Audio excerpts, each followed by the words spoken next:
What you guys are going to be seeing here is going to be an interesting conversation between Sargon of Akkad and Steven Crowder. They're going to talk about an interesting topic. Now, Steven Crowder is legitimately the least Christian on planet Earth. He doesn't care about the poor. He doesn't care about refugees. He doesn't care about any of that stuff. He's entirely lacking empathy. He's a total D-bag, 100%. And what Sargon is going to bring up is that he would imagine that people who are all Christians would be Bernie supporters, because the teachings of Jesus was, and we'll get into some of those verses, and he'll get into some of those as well, was, helping the poor, caring about refugees, etc., etc. So they're going to get into a little bit of a back and forth here, and I think Sargon pretty soundly takes this argument pretty easily. It just seemed like Steven Crowder is being kind of weaselly, being semantic, sort of changing up these semantics. But check it out, and we'll come back and talk about it. This is something that I always found very weird about the United States. You seem to be the least Christian country ever. I mean, like, if one was to look at the life of Jesus, you would think that all of your Christians would be Bernie Sanders supporters. No. Not killing the baby up until conception, and no freedom and lack of empathy. That's my point, isn't it? That's two issues. That's not like everything about it though. It's being a total. That's one thing too. This idea that here we get into the theology. Jesus was a liberal. There's nothing about him that was. I mean, I wouldn't. He wasn't a liberal. He was a okay. No, he wasn't. Wasn't even close. He was. He was. Give me the justification on that one. Okay, how exactly does a rich man get into heaven? Well, you're talking about a parable. We're talking about through the eye of a needle, right? So it's like taking Revelations very literally. Whereas when you look at the literal, I'm saying take it literally. Okay, but the very literal examples of money. It's religion, isn't it? It's concern for the poor and the downtrodden, and the advice to the rich is to give your wealth away, and go and do good. Key advice there, right? What did you just say? The what for the rich? The advice for the rich. There was never an advocation of a system of government on forcing the rich. Sorry, say again. You just said advice for the rich. And I think that's true. And that's why wealthy Christians give far more than any other group on earth. But it's not a system of government for the rich. No, I know. I'm not. Right. So I don't think of Jesus as a religion. Yes. But you would think that you would think that Christians would be a lot more. If I live like Jesus, then I'm being a better Christian. What? I think more Christians do. If you look at charitable giving and you look at serving their community, I think Christians, the reason why a lot of them are conservatives, is they don't believe that government will do that more effectively. So they take it upon themselves. So I don't see it as a Christian worldview there's nothing charitable about spending somebody else's money, about stealing money and spending it. So that's communism. Now, is this the argument Jesus would make? Well, Jesus was asked directly about it, and he never made an argument in the favor of a system of government. He deliberately avoided it. I know he was not involved in government, but he was an anti-government basically. I mean, he was put to death not just because of religion. He was put to death for going against the political establishment of the day, and no, he didn't go against the political establishment. The Pharisees and Sadducees totally the system. If you talk about like today in the banks, they were completely intertwined with government back then. They were, but the Romans didn't have any interest in Jewish squabbles. I mean, they didn't care that there was a Jewish heretic that the Pharisees wanted to put to death. And Pontius Pilate even just shrugged and washed his hands and said, "Look, this isn't anything to do with me," didn't he? So he was a germaphobe too. That's the part that's they didn't have hand sanitizer around. No, I think this is an important point though, because it's often tossed at Christians, and that's what's created a lot of young Christian liberals. It's just not accurate. And it's not an attack or anything like that. No. Actually, I think you just sort of in a roundabout way made the case for why Christianity would be more libertarian and Islam would be more communist. Allow me to explain. Because as you're talking about, Christianity is from the bottom up, right? So a good example with Islam, why it's spread by force. Socialism, communism, at the end of the day, can only be applied through force, through government force, through violence. At the end of the day, if you don't do this, the government is going to send in men with guns.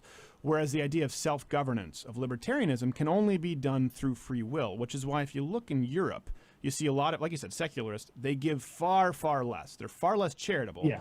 where they have bigger governments. In the United States, much smaller government, but people are exponentially more charitable. And I would say that that's a big part, particularly when you take the stats of the Christian right. Those are the most charitable people on earth, whether we like it or not. Okay, I think I mean libertarian is probably not really how I'd phrase it. Okay. I mean, if anything, I mean Jesus sounds like he was running a hippie commune, you know. So Now when he tells people to go buy a sword. yeah, well, no, well, let's not even go into it because then we get into what's valid and what's not in the Bible. Right. But yeah, I mean, generally, at least by Saul of Tarsus's estimation, he seems to have been a bit of a hippie commune leader. So I guess I didn't even know about this, but I guess there's a whole thing called Christian communism. There's like a Wikipedia page of it. It's pretty interesting. I recommend you guys read it. But basically, in this conversation, you know, Sargon brings up saying, hey, you know, I would think that pretty much all Christians would be Bernie supporters because Jesus's espoused beliefs were the closest to the beliefs of Bernie Sanders and his policy positions. And Steven Crowder goes, well, hold on, but why would you say that? And Sargon brings up a very important verse. It's Mark 10:25. It says, "It is easier for a camel to go through the eye of a needle than for someone who is rich to enter the kingdom of God." So I don't understand how anyone's interpretation of this statement can mean anything but it's basically impossible to get into heaven if you are rich. And so the interesting thing about these dynamics that we're talking about here, because an argument that is made later on by Steven Crowder is that, you know, oh, it was never something that was forced. It was always something that was, you know, voluntary. But is that really something that's voluntary, though? Like, can you even consider anything in this context voluntary, considering the fact that, yeah, okay, it's voluntary if you choose not to do it, but what's the repercussion for not doing it? Burning in hell for however much time. I don't know how long, but can we really consider that to be voluntary? Is that a fair categorization of anything done, anything said in the Bible or any religious text for that matter? I mean, I really honestly don't feel like that's really fair. And so Steven Crowder then says, oh, it's just a suggestion. And it's like, no, that's not a suggestion. That's literally stating if you're rich, it's virtually impossible for you to get into heaven. That's not a suggestion. That's just breaking it down quite clean and simple. And so then he pivots towards these, you know, this sort of semantical weirdness of, oh, well, he never advocated directly for communism. Well, obviously he didn't advocate for communism. Communism didn't exist at the time. So obviously, yes, we know that. But what we're trying to say is basically the principles of communism is what he would have supported based on what he said. And we'll get into a little bit more of that later on. But it's not fair to categorize and to characterize the things said by Jesus as things that he said you should do as suggestions, because the repercussions for that is to literally burn in hell. So it definitely is a requirement if you're talking about living. And so it's pretty obvious why you would deduce that Jesus was basically a commie, commie before communism even existed. And so, when he talks about how that's not really necessarily legitimate, that, Christians give a lot of money away. Like, yeah, okay, so what? Rockefeller gave a ton of money away and his workers were horribly paid. So it's not aiding the situation. So when we have the ability, we have a uniquely American ability when it comes to looking at in context of developed nations all throughout the world, where 40,000 people die every year because they have a lack of access to basic health insurance. That's very uniquely American in terms of the context of the developed world. And yeah, I'm sure that's something that Jesus would have advocated for 100%. So no, just because you're giving your charity, that doesn't actually help fix these massive problems that we have. It doesn't make you actually Christian. And by the way, Steven Crowder is the least Christian I've ever seen. He's just a total D-bag through and through, and it's just really horrible to watch this guy, period. But this page on Wikipedia got me really interested in this because I had never thought known about this period. Here's something interesting. So here's Matthew 6:24. It says, "No one can serve two masters. Either you will hate the one and love the other, or you will be devoted to the one and despise the other. You cannot serve both God and money." Please, someone explain to me how it's possible for that verse to be there. And I believe so I guess that's one of what Jesus's apostles said. So I'm guessing that's what something Jesus said, but the point here being, how can that be there and then you not deduce that this is entirely anti-capitalist, or at least Jesus was anti-capitalist? It literally says you will hate the one and love the other. So you have to choose. They're putting you at a crossroads between God and money. That's what they're doing. So how on God's green earth, no pun intended, can you be a Christian and capitalist? I don't understand, because what you're doing is you're doing both. And it literally explicitly says, I'm quoting this verbatim. You can look at this yourself. Matthew 6:24 says, "You cannot serve both God and money." Well, it seems like you're in direct violation if you claim to be a Christian capitalist. Just something to think about. Here's something else super interesting. I didn't know this either. Apparently, there are a couple acts in the Bible, and from each according to his ability to each according to his need. It apparently has its roots from the Bible. That's something interesting too. Acts 11:29 says, "Then the disciples, every man according to his ability, determined to send relief unto the brethren which dwelt in Judea." And then Acts 4:35 said, "And laid them down at the apostles' feet, and distribution was made unto every man according as he had need."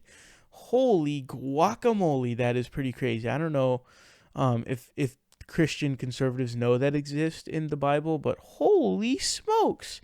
So overall, I thought that was just a fascinating even learning for me, because I knew about the needle verse, and I already knew at that point. It's like, okay, obviously Jesus was basically like super, socialist / communist. I didn't know it went that deep, where the literal roots of, from each according to his need to, from each according to his ability to each according to his need. I didn't know that had its roots. I didn't know it had. Maybe I'm dumb for that. I don't know, but I don't understand how you could possibly. Again, let me reread you. I can't believe this. Matthew 6:24 literally says you cannot serve both God and money. No one can serve two masters. Either you will hate the one and love the other, or you'll be devoted to the one and despise the other. You cannot serve both God and money. 100% anti-capitalist, statement right there. Again, Matthew 6:24. Look it up. No way to reconcile capitalism and Christianity between those two things, because it's literally saying you can't serve both things. So, Stephen, you got to figure this out. It's one or the other, buddy. And just a little extra clip here at the end, something really stupid that he throws in there. You're going to see him claim that separation of church and state doesn't exist. Christianity, and I think there's a misunderstanding of the separation of church and state doesn't exist. It's not in the Constitution. Yeah, so this is total BS, and I can't believe he stated that. These guys are supposed to be the constitutional conservatives. And that's what I found really funny about Ben Shapiro after the whole birthright citizenship fiasco, where these guys claim to be these constitutionalists, which is hilarious. But here's what the First Amendment says. It says, "Congress shall make no law respecting an establishment of religion." Point blank. There's obviously more to it, but it's very obvious what that means. It's deemed the no establishment clause. That's just a different way of saying separation of church and state. It's literally the same thing, because it's saying the government cannot establish a religion. Therefore, there's a separation between the government and religion, period. So I can't believe that this guy claims to be a constitutional conservative, yet either being ignorant, which I doubt, because again, it's the First Amendment.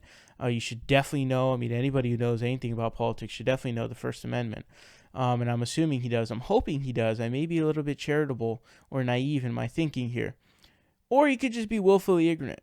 I don't know at this point, but holy guacamole, is this guy embarrassing, man. Steven Crowder's a joke. He somehow managed to get his crap kicked in by Sargon. Oh my God, that's embarrassing.